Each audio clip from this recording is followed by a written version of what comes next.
నార్మల్‌గా క్రియాటిన్ అనేది ఒక రఫ్ ఎస్టిమేట్ అనమాట. నార్మల్ క్రియాటిన్ ఉన్నంత మాత్రాన మన కిడ్నీస్ పర్ఫెక్ట్‌గా పనిచేస్తున్నాయి అనేది లేదు. ఒకప్పుడు ఒక రఫ్ ఎస్టిమేట్ లాగా పనిచేసేది. బట్ స్టిల్ నార్మల్‌గా అయితే చేసిన ల్యాబ్‌లో డిఫరెంట్ ల్యాబ్స్‌కి వేరే వేరే రేంజ్ ఉంటదనమాట. అంటే వాళ్ళు వాడే టెస్ట్‌ని బట్టి జనరల్‌గా తీసుకునేదంటే 1.2 వరకి నార్మల్ తీసుకుంటాము. జనరల్‌గా. అంతకంటే ఎక్కువ ఉంది అనంటే కిడ్నీ పాడవుతున్నట్టు. అంటే ఒక కిడ్నీ కాదు, 2 కిడ్నీలు పాడవుతున్నట్టు. క్రియాటిన్ అనేది ఒక కిడ్నీ బాగుండి ఒక కిడ్నీ పాడైపోతే అప్పుడు కూడా క్రియాటిన్ నార్మల్‌గానే ఉంటుంది. క్రియాటిన్ పెరిగిందంటే 2 కిడ్నీలు డ్యామేజ్ అవుతున్నట్టు దాని అర్థం అనమాట. సో, క్రియాటిన్ పెరిగే వరకు వచ్చిందంటే అది చాలా అడ్వాన్స్ అయిపోయినట్టు ఇది దాని అర్థం. సో, క్రియాటిన్ అనేది అంత రిఫ్లెక్ట్ చేయదనమాట కిడ్నీ ఫంక్షను. స్టార్టింగ్ స్టేజెస్‌లో రిఫ్లెక్ట్ చేయదు కిడ్నీ డ్యామేజ్‌ని. నార్మల్‌గా కిడ్నీలో స్టోన్ ఫార్మ్ కావడం అనేది అది జనరలైజ్డ్ ప్రాసెస్ అనమాట. అంటే సిస్టమిక్ ఫినామినా. సో, అది మనం తీసుకునే ప్రాసెస్‌లో మనం ఫర్ ఎగ్జాంపుల్ మనం వాటర్ తక్కువ తీసుకున్నా, ప్రోటీన్ ఇంటేక్ ఎక్కువ ఉన్నా గూడా, సోడియం ఇంటేక్ ఎక్కువ ఉన్నా గూడా, లేదంటే ఏదైనా కంజనిటల్ అనామలీస్ ఎంజైమ్ మెటబాలిజంలో డిఫెక్ట్స్ ఉన్నా అది హోల్ ఆఫ్ ద బాడీలో జరిగే ప్రాసెస్ కాబట్టి 2 కిడ్నీలు ఎఫెక్ట్ అయ్యే ఛాన్స్ ఉంటది. ఒకటేసారి రెండిట్లో రావచ్చు. లేదా ఒక కిడ్నీలో వచ్చిన తర్వాత ఇంకో కిడ్నీలో రావచ్చు. ఒకసారి స్టోన్ సర్జరీ చేసిన తర్వాత మొత్తం స్టోన్ తీసేసినాక కూడా మళ్ళీ స్టోన్స్ ఫార్మ్ కావచ్చు.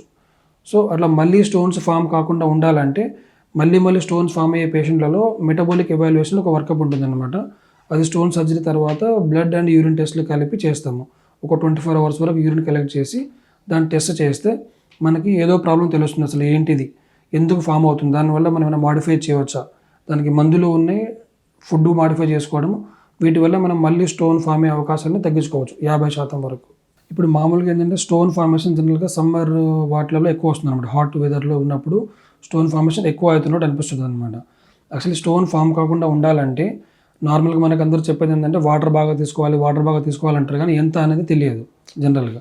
నార్మల్‌గా ఏందంటే ఒక అడల్ట్ పేషెంట్‌కి 70 కేజీ ఉన్న పేషెంట్‌కి 2.5-3 లీటర్స్ యూరిన్ అనేది ప్రొడ్యూస్ కావాలి డైలీ. అంత యూరిన్ వచ్చేలాగా. ఎందుకంటే ఇప్పుడు చాలా వేడి వాతావరణంలో పనిచేసే అతనికి ఇన్‌సెన్సిబుల్ లాస్ అంటే మనకి చెమటలాగా, బ్రీతింగ్ లాగా ఎక్కువ వాటర్ లాస్ అవుతూ ఉంటుంది. సో, వాళ్ళలో నార్మల్‌గా ఇప్పుడు ఏసీలో పనిచేసే అతనికి 3-4 లీటర్స్ వాటర్ తీసుకున్నా సరిపోతుంది. కానీ అది హాట్ వెదర్‌లో చేసే అతనికి అది సరిపోదు.